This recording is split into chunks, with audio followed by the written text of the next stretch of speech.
گەنجێکی کورد خەڵک شاری هەولێر دووداوەکاریم لە حکوومەتی هەرێمی کوردستان هەیە یەک نهێشتنی گەندەڵی کە لە چینی خوالەوەی حکوومەتدا دەکرێتن دووەمیشان چاکردنی کارەبا ئێستاکە کە کارەبا ئەگەر بدرێتە کەرتی تایبەت وا هەز دەکەم بە کەرتی تایبەت ڕێژەیەکی کارەبا باش چا دەبێ لە تەواوی هەرێمی کوردستان.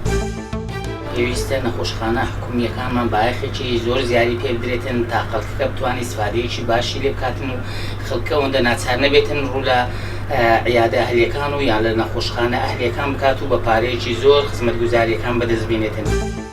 من وەکو گەنجێک حەزم لە یەکەم کار حکوومەت هەلی کار بێ بۆ گەنجان و دووەمین کاریش ئیشکردنە لەسەر سیستەمی پەروەردەخان.